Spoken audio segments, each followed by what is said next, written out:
Hello, everyone. My name is Nancy Penchev. I am a kindergarten through fifth grade teacher at Hillel Community Day School in North Miami Beach, Florida.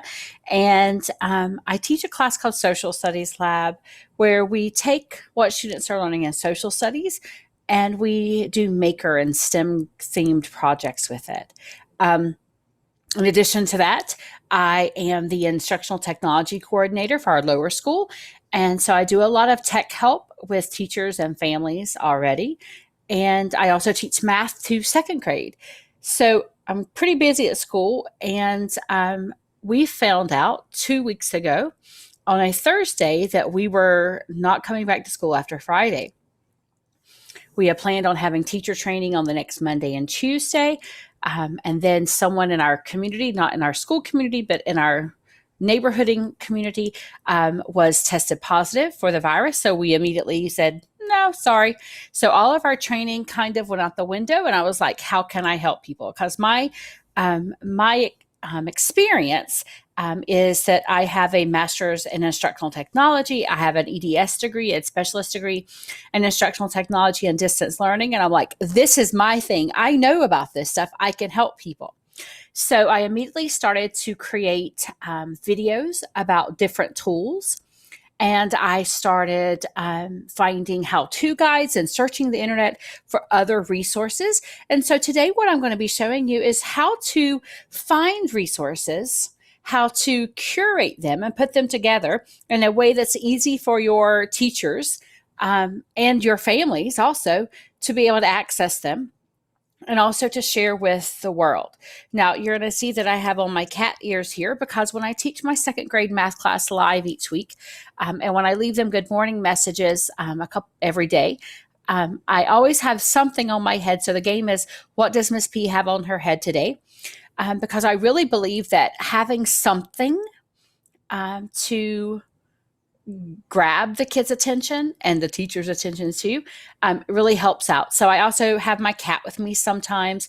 My husband will pop in to say hello just so that we have that engagement, and they're always looking to see, like, I have a green screen behind me. You can get a piece of green fabric, or you could get a green tablecloth from Dollar Tree and put it behind you. And then you can throw in some weird green stuff every once in a while. It's just another fun thing. Like yesterday, this morning, good morning message, I had sharks coming at me. I had Tom Brady with me the other day. So, just something to keep it alive and to keep it interesting. So when I first started collecting things for our teachers and students, I went into my Google Drive and I created a folder called Online Learning Help. And I separated it online learning help for teachers, for students and parents. Now the teachers have access to both of them.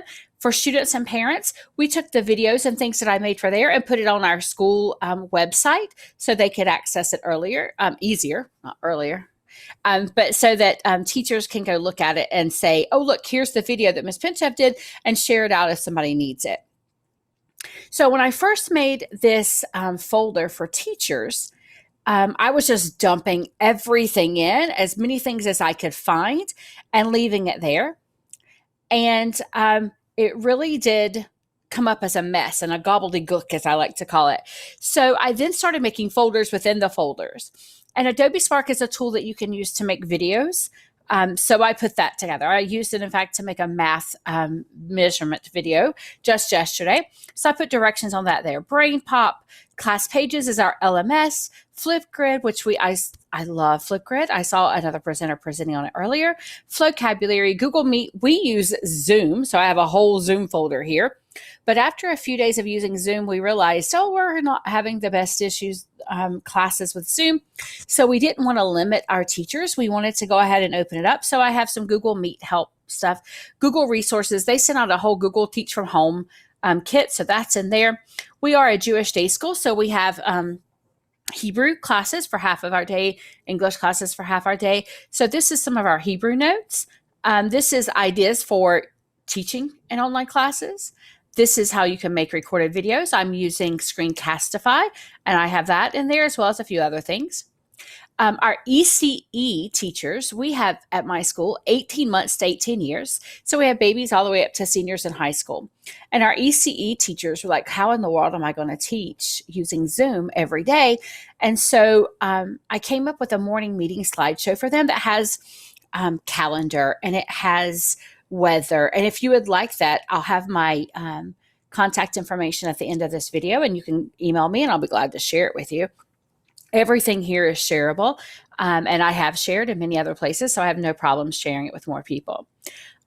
So our ECE teachers do their morning meeting, they read a book, they dance, they have fun, and the parents are actually involved in it too, and they're jumping around and dancing too. So it actually has turned into a wonderful connection and a wonderful way to stay engaged in learning.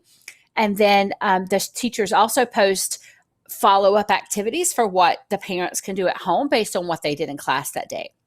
Padlet is a superb program. I love Padlet. It is one of my favorite apps in the world. Everyone at my school pretty much is using it right now. Everyone at my school has accounts. I pay for it for our teachers to have it and our students to have it. And our teachers have posted Padlets on their class page so that students can turn in work, post a picture of themselves working, whatever communication and whatever help they want to put in. The Padlet is there for students to post questions and post their work and stuff. And I never noticed, you might be noticing this too, you never notice how much you touch your face until you're not supposed to touch your face. Okay, so there's some suggestions here for organizing your class. And then there's Zoom help, which probably has the most things in it because we are using Zoom for most of our classes and our communication. Now we have synchronous learning, which means everybody shows up at the same time. We have different days and different times for grade levels and subjects depending on what grade level you are. So everything's a little bit different for us depending on what grade and what subject. I teach math to second graders on Mondays and Wednesdays from 9:30 to 10:30. So it just depends really on what the teachers need and what the students need. We also have a communication going with Flipgrid. I opened up a Hillel family Flipgrid, and we have different topics in there, like go on an indoor scavenger hunt and find these things and then come back and tell us about it. Or make a healthy snack and show us how to make it.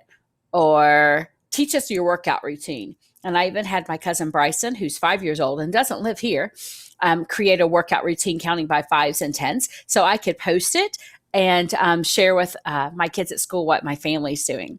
So my family has really gotten into it because I live in Florida. My family mostly is in South Carolina. And so they're all sending me videos to share with my kids. Another way to just make that engagement and get them excited about, oh, look, there's Miss Penchev's family. So it's a lot of fun. So as soon as I started collecting things, I created this document called Let's Collaborate. Again, happy to share it with you. I'll even show you where you can find it without having to contact me. And I started organizing things. We got so many Zoom resources, I stopped posting them here and just put them in the folder, and I'll show you another place that they are that you can find it easy. There's some general ideas here. A lot of these are tweets, things that I found on Facebook, things that people have emailed me. PBS Learning Media has a ton of stuff. I do some curriculum work with PBS Southern California, and they all have even changed their programming right now so that it is targeted toward different grade levels and different ages at different times, and they have lesson plans for families to do at home. So check out your PBS station because a lot of people may not have access to a computer, but most of them have access to TV, and PBS is a free channel. So definitely think about adding that to your lessons. There's a ton of virtual field trips, a lot of nature cams that are available for free that are great tools to just enjoy, even when you're not stuck at home, anytime really. There's some hands-on maker things. I teach a lot of my math class through hands-on maker activities. So there's some calendars here. NASA has some great stuff. There's even some screen free time for kids, which, by this point we probably need.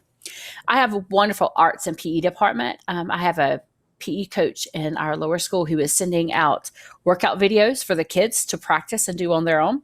It's pretty cool. Here's some tech tool things. The Merrills have a great tech tool guide here. The Merrills are a husband and wife team who are teachers, and they have a book and they have some amazing tools there. Social studies is one of my favorite things in the world. So I've curated, not created, but curated a lot of social studies tools, including this one from PBS. It's a hero maker. Kids can make their own PBS hero from heroes in history and tell a story and make comic books, because I think comic books are an amazing way to teach and to learn. Here are some STEM, science, math, engineering, technology, all that good stuff. Chris Woods is an amazing resource. He is at Daily STEM on Twitter. He has a podcast that he interviews people. He interviewed me one time, but there's some really great things on his podcast. He also has a Daily STEM weekly newsletter that he produces that integrates reading with STEM, and it's really amazing. So I really recommend that you check him out. And right here, this is 77 STEM activities at home. And then he just produced this 77 more STEM activities. Excuse me. Edpuzzle was another tool that I heard mentioned in another session. And Edpuzzle is great. These are some Edpuzzle math that's already been created that you can use. Here are some ELA resources. A lot of the ELA resources kind of mix in with all of them. So they're up in the general. There's a lot of comic maker stuff in the general ones.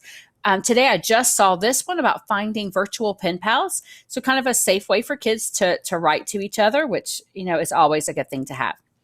Again, I teach at a Jewish day school. So we have some Hebrew things here. I can't read in Hebrew. I know a few of my words, but that might be something you can use, or you can look at it and figure out a way to use it in your other foreign language classes. I noticed like the first week that I saw friendship and I combined my words. The first week that we kind of started on our journey of online learning, that there were a couple of Flipgrid friendship groups with schools in Israel. So for my group, that's pretty important. So I posted those. Here's some ECE ideas as well. Some kindergarten through second grade, some things that are third through fifth grade appropriate, and then just a few more things. Oh, this one is a ballet class that's free online. So I thought that would be super cool. And then, of course, a lot of authors have started reading. Illustrators have started giving tips. I watched Jamie Donnelly this week host 3 amazing authors talking about how they get their ideas, how they work with the illustrators, how they write, how they think. And it was just really cool to watch. So definitely check out a lot of the virtual story times that are going on. So again, this document, I just keep throwing things into every day when I find things. And I kept thinking there has to be a better way to do that, because I wanted to give it to my teachers. So I started making these videos like I'm doing right now. I usually don't have myself in there, but I started a tech training with Nancy. And really, I intended to use this for the days, those Mondays and Tuesdays that we were going to be meeting together. I made the video so it kind of be like a flipped classroom where they watch the video and then they ask me any questions they have. So I told them how to find their passwords if they forgot it. Here is the first video. They're setting up their bulletin board and putting in a welcome message. And here's how they will find their link in Zoom and post it into their class pages. So it was just 2 to 3 minute videos. And then they do it afterwards. And then we found out we weren't coming to school. So then I shared this out. And every time somebody had a question after that, I literally went in and made a video on how to do it. And many of these are very specific to my school's LMS program. So this might not be some of these might not be as helpful to you as others, but it's available to you. So when I was trying to figure out just how I could share this with the masses, I first created one of my blog posts, and then I was like, oh, this is not going to work for a blog post. So I went to my website. It's nancypenchev.com. You see it right here. And if you click on resources for learning, it's going to take you to this site. This is the start page. And I put this in there because I felt like this was super important when I saw it. And I shared it with some of my students. And I'm like, I know I can't control when Zoom kicks me off of my own class. But what I can control is my reaction to that and getting back into the class and being calm once it starts back. So here are some things, that picture kind of helps out. Here's my parent site, the teacher site, and some at-home learning lesson plans that I've been working on. There's only 2 on there as of right now when I'm recording this, but I have a couple more that I'm working on today. And then there's also a reference thing here where you can put in your information and tell me other things that you'd like to know about, or if you know about something, and then I can add it. So you can either click here on these pages. These are clickable links, or you can just go back up to the top. Excuse me. Here's the parent list, and I update the parent list every day, and I post on there that updated and when it's updated. And there are tons and tons of things on here for parents. Okay.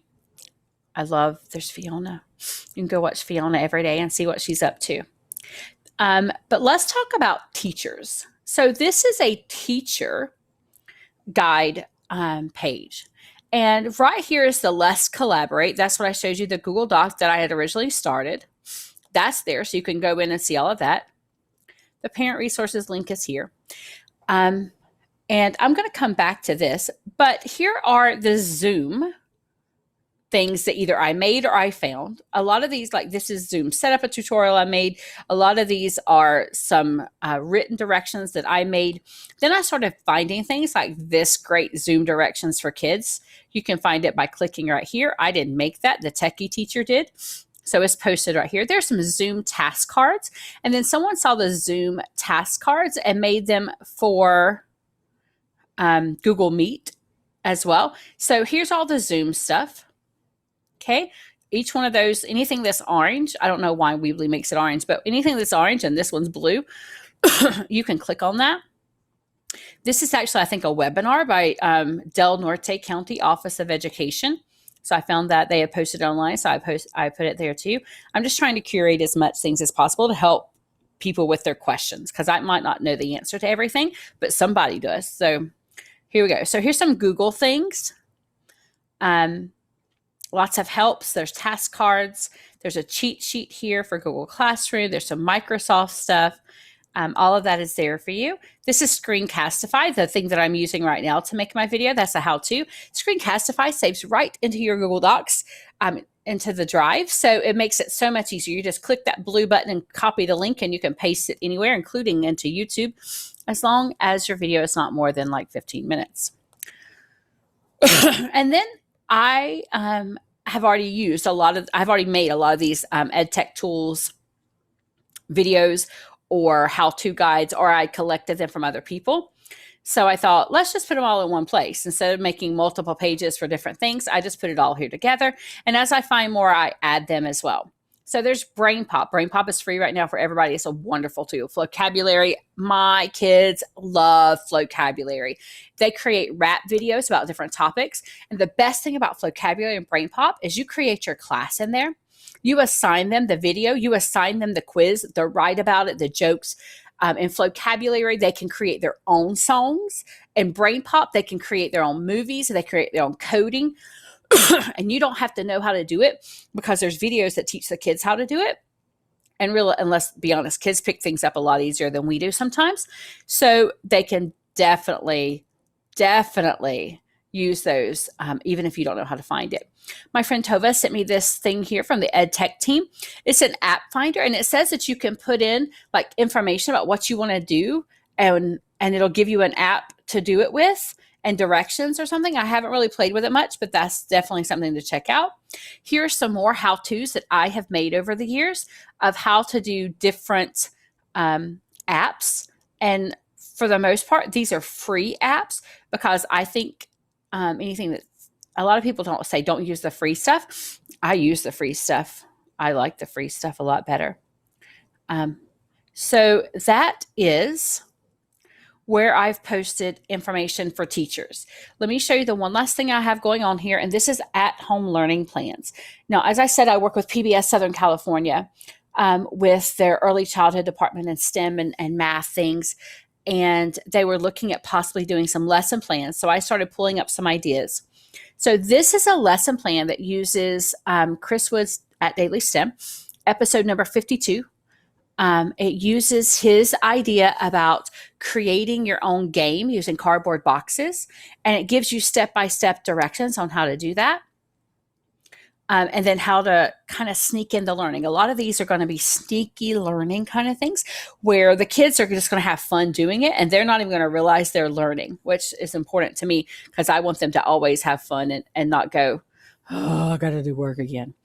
And when I saw this video on Twitter, and I asked at Marky STEM if I could use her video, and she said, yes, please do. And the student in this video is making a paper tower, and she has to make it so that a ball will be held on it. And then she goes into this amazing explanation, giving all the details about her thoughts and her process. So I thought that would be yet another great thing that parents can do at home. So I've written it out. Let me see if it'll open. You never know. So, so here is the lesson plan. It has the link here for the video, and it tells you what the recommendations are and step by step what you can do. And of course, you don't have to follow all of my steps completely, but if you need that extra ideas, that will help you out. So the one thing that I skipped earlier, let's go back to that. In the teacher resources area, one of the biggest issues that people are having right now is how do I assess? A lot of people don't want to do assessments, and I completely understand that because I'm not with my kids. I'm not really teaching them. Their parents are helping them. I'm helping them via video. I'm helping them via Zoom. Are they really understanding anything? And how can I hold them accountable? And so many people don't want to do assessments, but many schools or districts aren't really giving you a choice.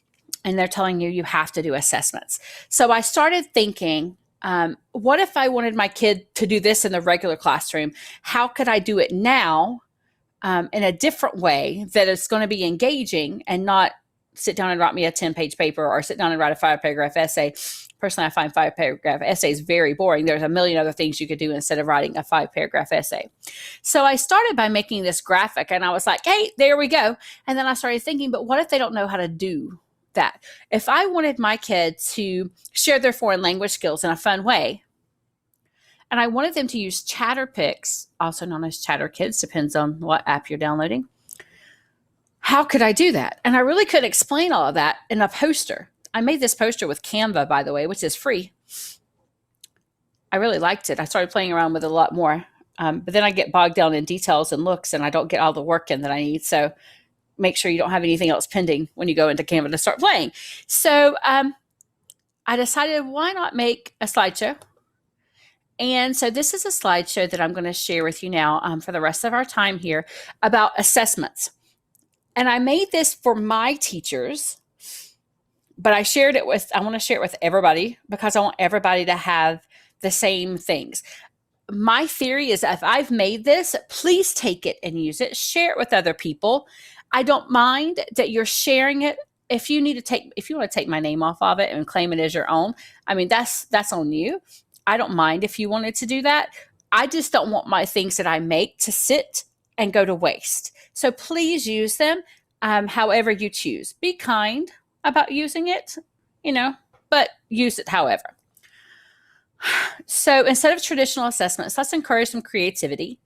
Kids know how to use technology, sure, but they don't always know how to use it effectively for learning purposes. So I think I'm going to X out of my camera here so you guys can see a little bit better. So I've made directions on how to do this and how-to guides for you to give out as well.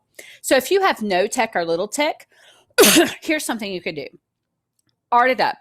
Kids most likely have crayons, pencils, maybe paint, some kind of art supplies. And if they don't, they should have at least a pencil and a piece of paper. Even if it's a used piece of paper, even if it's the inside of a cereal box, they can still use that as a paper to write on. So they can art up their lessons. They can draw a picture of what they think the character looks like. They can draw a map of their bedroom, something like that. Make it with Lego. Lego Masters is my favorite show. It's my favorite night of the week on Wednesday nights because the Masked Singer comes on, and then right after that is Lego Masters. So I'm super happy that night. This is a Lego Master story frame that I saw online. I immediately grabbed it, sent it to my cousin Stephanie, who is a PE teacher by training, and right now she's a mom teacher, and so she's at home with her 5-year-old son Bryson and her 1-year-old daughter Adeline. And I said, try this with Bryson. Let me know what you think. And he's not really into Legos, which that's okay too. I have a Lego wall in my class. There are some kids who are into it. There are some kids who are like, no, whatever they're into. But the story frame, he created his own story. And then he drew pictures to go with it. And it was a great story. So that's something you might want to try to use. Use recyclables to create a model of the cell. Use recyclables to create a model of one of the colonies, 13 colonies. Use recyclables to make a Native American village model, because a lot of times in your social studies books or in the text that you read, it will tell you what the missions of Florida, for example, when you're in 4th grade and you're studying the missions of Florida, it'll tell you what's included. So use recyclables to make a model of what you think it looked like using those things that it said it included. Cut up newspapers, magazines, mail, junk mail. I get tons of junk mail. Cut that up and create found poetry. Create vocabulary illustrations. Find a picture that would match this vocabulary word. Create your own stories using those words. Put the stories together kind of like a Mad Libs and make a crazy story. Create your own report using words that you have found.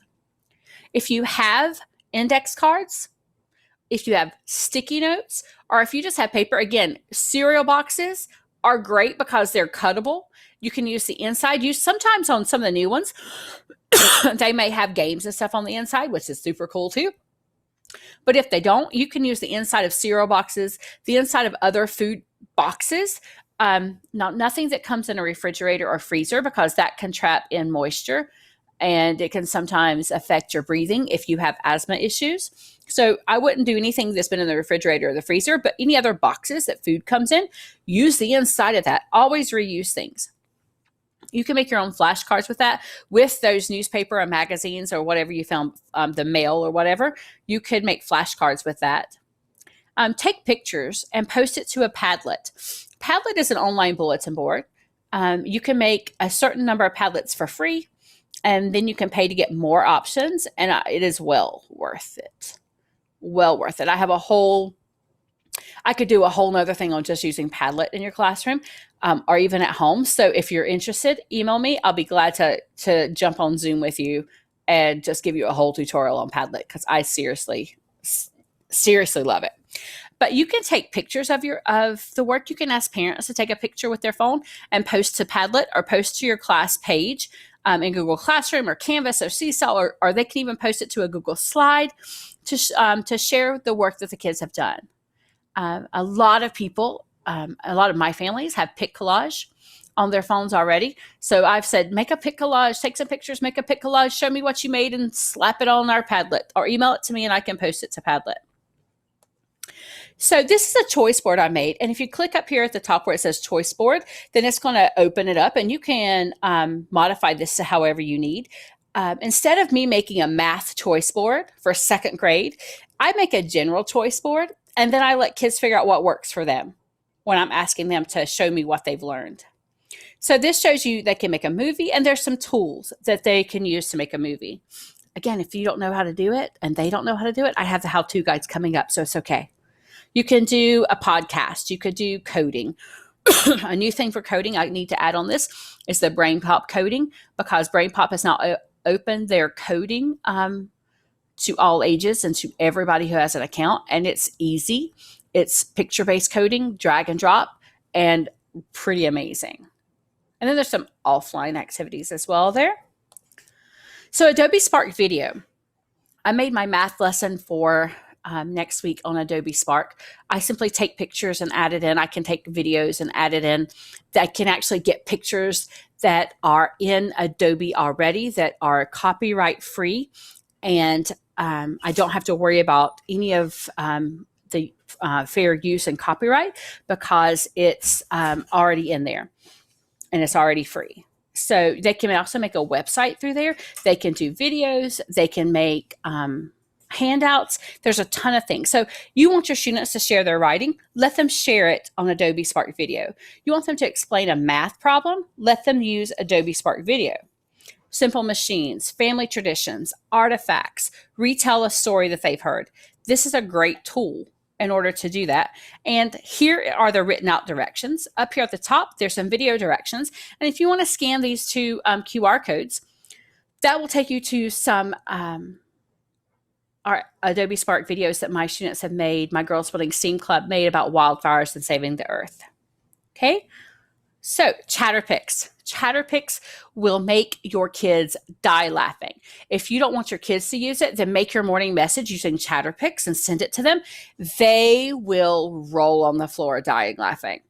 Chatterpix will take a picture and you draw a line across it, and then you record your voice, and it kind of cartoonizes your voice when it puts it together, and then that picture talks to them. So you could put your dog on there. You could put Abraham Lincoln on there giving your announcements. It doesn't matter. It's just going to show them a picture, and it's going to talk.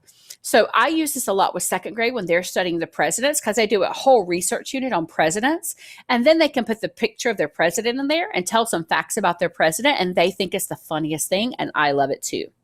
So here's some things that you may want to do. Discuss the point of view from a character's point of view. Give a first-person historical speech. Share a foreign language in a fun way.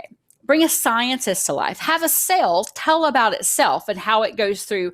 No, I don't really know what to say next in that sentence. How it goes through transformation, maybe. So, sorry. So here is the app. You can click there to find the app. Here's the how-to guide. Now, if you don't have Apple products, there is an online Chatterpix kind of thing called Blabberize. There were some issues with Blabberize as far as people sharing inappropriate things on there, so be careful with it. But you can check it out. Screencastify is what I'm using to make this video right now. Here's a video on how to use Screencastify.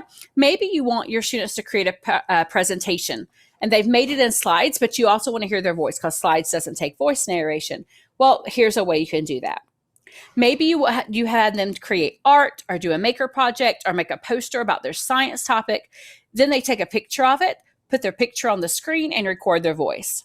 And of course, the bonus is it saves to your Google Drive. Stickbot is a free stop motion animation app. It also has a green screen built in. There's a similar web-based tool right over here. I haven't used this, but I saw other people using it, so I put it in here. Maybe you want kids to show a sequence of events. Maybe they're doing a math problem and you want them to demonstrate step by step how to do it with clay. There you go. Maybe you want them to do a step-by-step sequence of what happens in a story or a historical event step-by-step. Maybe, now this is for my school, of course, to animate a part of the Pesach story.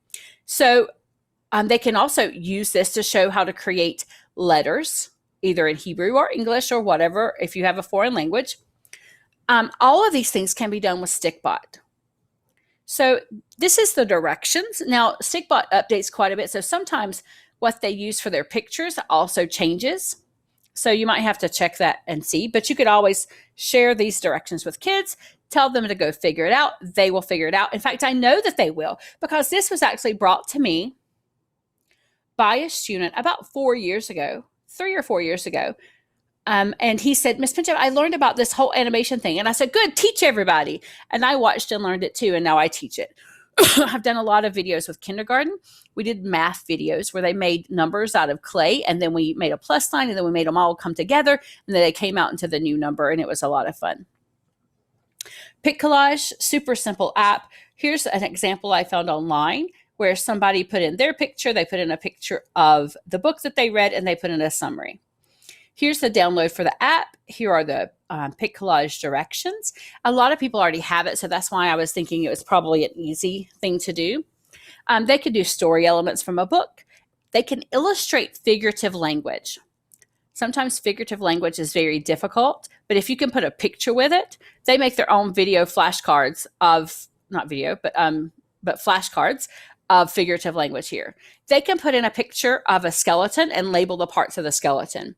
They can do defining words. They can make book snaps to show their favorite part of the book, or they can make a book snap of maybe even their their textbook to show where they have a question. And a book snap is simply a picture of the book or a picture of a part in the book, and you add like stickers. You can do all of that on Pic Collage or other apps. There's plenty of apps that do it, but you can like draw lines, you can put arrows, you can put in stickers, you can put in your little characters, your avatars. And this is a fun way to communicate maybe questions that they have. My Simple Show has always been free for teachers. If you create an account and you don't have the teacher account, email them. They are great. They are wonderful. They actually made a character of me because I talk about them so much, because I love them so much. They made me into one of their characters in their movie and sent it to me. I didn't put it in here. I should have put it in there.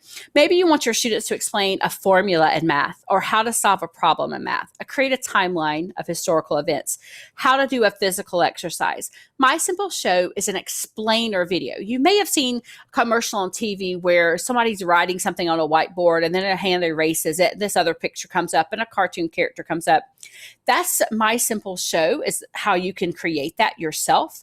And the great thing is you don't have to know how to draw and create anything, because you simply type your script and you hit next, and it finds pictures and gives you options, and you click on the ones you want and it puts it together, and you can change the timing. You can record your voice, or you can have the voices that they have built in. You can have an English accent on there.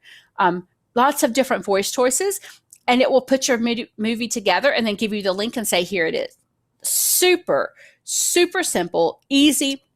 My students have loved it. I have loved it. There's a how-to guide here. That's the link to the website itself. And here's a couple of examples that my students have made or I have made. This one's about internet safety. And this one is that I made about putting students in charge of their learning. So it's easy to use, and you can watch those examples, and it makes it look like you spent tons of time.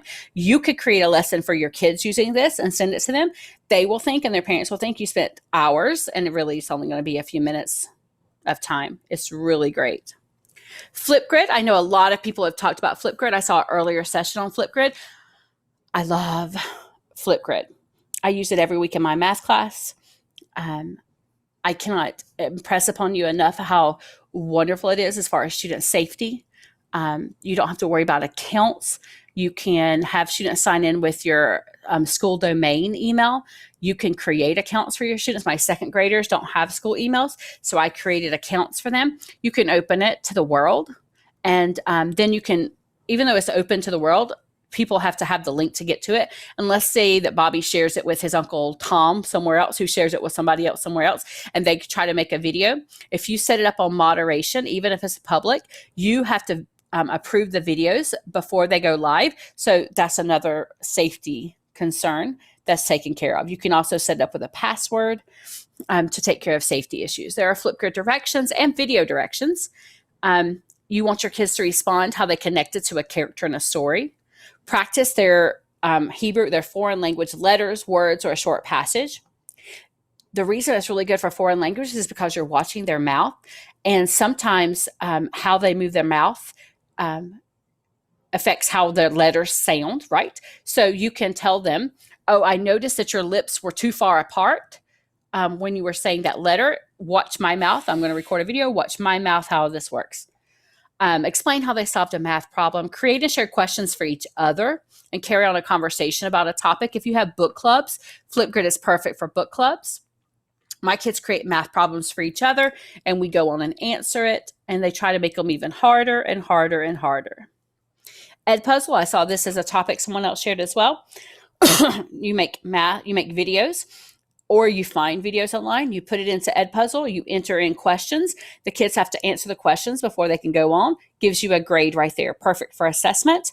There's a review here from Common Sense. Now, I try to use Common Sense myself, but I use commonsense.org to check out any new tool that I'm not really sure about. They usually have a review about it. You can also share commonsense.org with your families, because they have reviews for movies, apps, books, everything you can imagine. They have expert reviews of it, student, parent reviews of it, teacher reviews of it. So you can get a good idea if that's going to be good for your kids or not. I have a lot of times parents will email me and say, is TikTok good for my kids? And of course I can say as an opinion, no, you know. But I want to have that backing.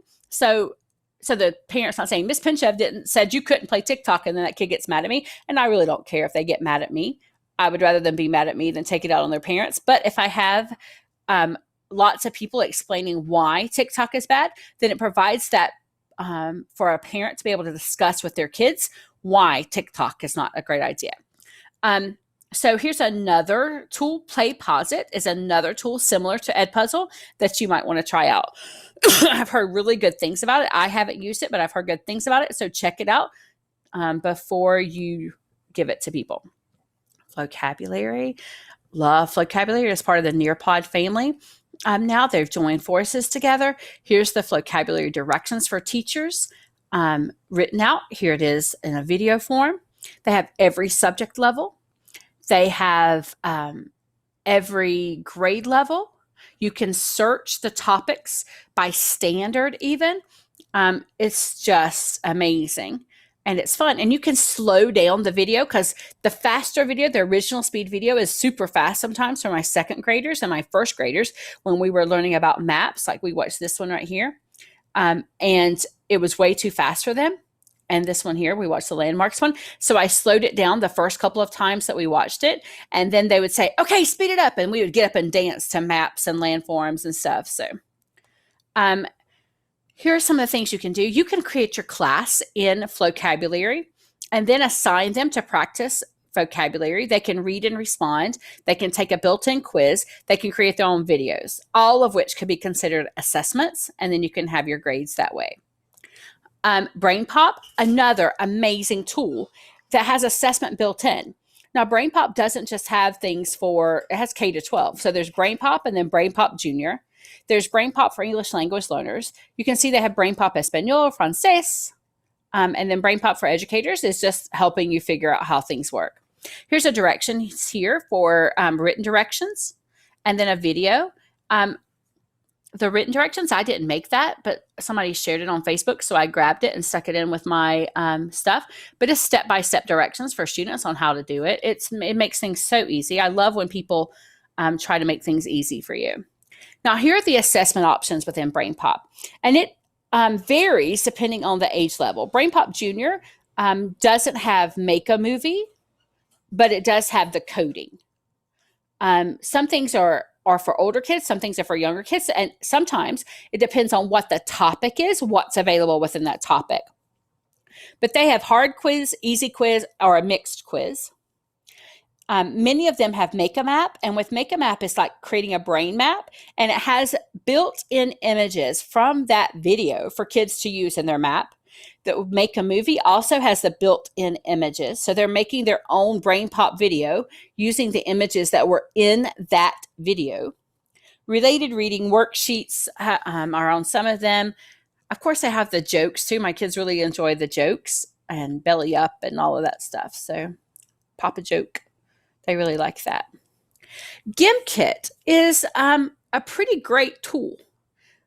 And it was created by a high school student a few years ago who really liked the quiz stuff, the Kahoots and all that their teacher was doing, but thought, there's a better way to do that, I bet. And they created this.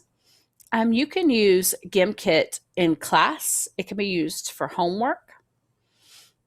It has a money feature where kids are answering questions quickly and correctly and gaining money, but they can also answer incorrectly and lose money. You can set up so they never go below zero. Otherwise, they could end up with negative dollars. It can be a long-term game. It can be a short-term game. There's a lot of options in there. So definitely check out GIMP Kit. I think you get 5 for free, and then you have to purchase if you want one after that. We ended up purchasing it for our class, for our school, just because it was such a good tool. Now, this was actually, it says talk to me or Rabbi Rizal or Nikki Gutierrez, because those were people who were using it at my school. I have a thing called Potty PD, where every month I post something in the bathroom, the teacher bathrooms, for them to look at and go, maybe I should try that. And this was actually from a Potty PD, and I just grabbed it from there and stuck it on here and didn't change it at all, obviously. I I think now it says Quizlet import, but I think now Quizlet import doesn't work anymore. But check it out and see. Quizlet. Quizlet is either mobile for an app or it's web-based. You can create your own list of words and definitions, or you can pull from people who have already made them. You can make flashcards. You just give the kids the link and they can do flashcards. They can play the gravity game. They can do write, speller, match. There's lots of different things. If you're all online at the same time doing a synchronous class, you can also do Quizlet Live, and they play it live. And here is the Quizlet link. So check that out. And Quizzes is another quiz kind of tool. There's a Quizzes tutorial here. There's a Quizzes link there. You can play the live game together, or you can use homework mode where they work on it on their own at whatever time. So another great tool to use. Another great way kids are having fun and not thinking about it as assessment. Nearpod. So right up here, there's a how-to Nearpod video. This is an example English lesson that I created for a teacher last year. She was trying to make her classes more interactive, and she was like, just what can I do? And I said, send me something you're already doing, and I'm going to put it in a Nearpod and just throw it together. So this is not by any means a perfect Nearpod lesson. This was just an example I put together for somebody to see what you could do. You can insert your own Google Slides into there. And then put in questions, quizzes. You can put in, if you're doing a live lesson, you can have them do sticky notes. You can have them fill in the blank. You can do it live, or you can do it as a study code, which means they do it on their own in asynchronous classes. It is amazing. I'm about to create more resources for Nearpod because we're about to start using it as well. They are actually located here in South Florida. They used to be located across from my school, and then they moved up a few miles north. They're a great company and have amazing resources. And like I said, they're now teamed up with FlowCabulary. So you can actually input FlowCabulary videos directly into your Nearpod and make life so much simpler. Here are some more traditional ways you can do assessment during this time. Google Forms are an easy tool. You can make quizzes with Google Forms. There are some directions here. This is one I made. I think I made this one about copyright and fair use, or maybe I found this one. I'm not going to say I made this. I think I found this and I modified it for my own use. But it's more of a traditional way of assessing.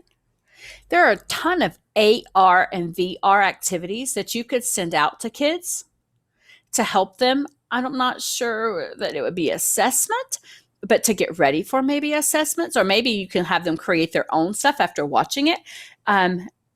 This month is AR, VR, and EDU month with Jamie Donnelly.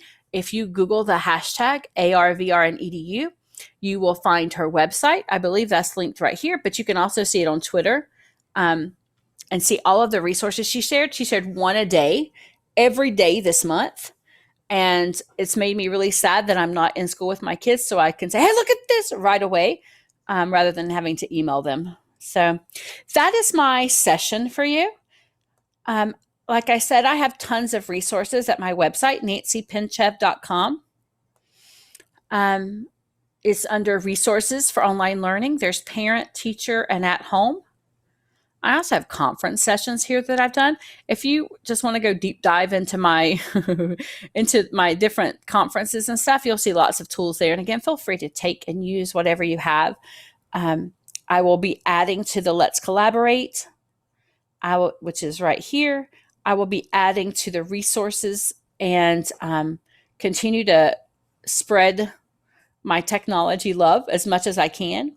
I will be continuing to curate and grab what other people have shared as well and put it in one place for people to find easily. If you are on Twitter, please follow me.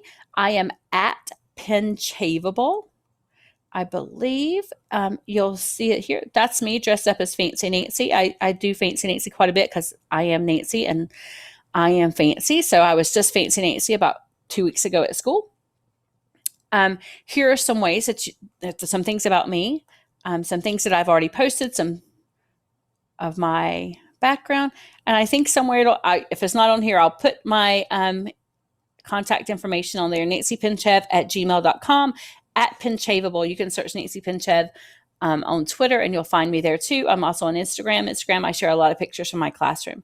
So please let me know if you need any more information. I would love to continue collaborating with you.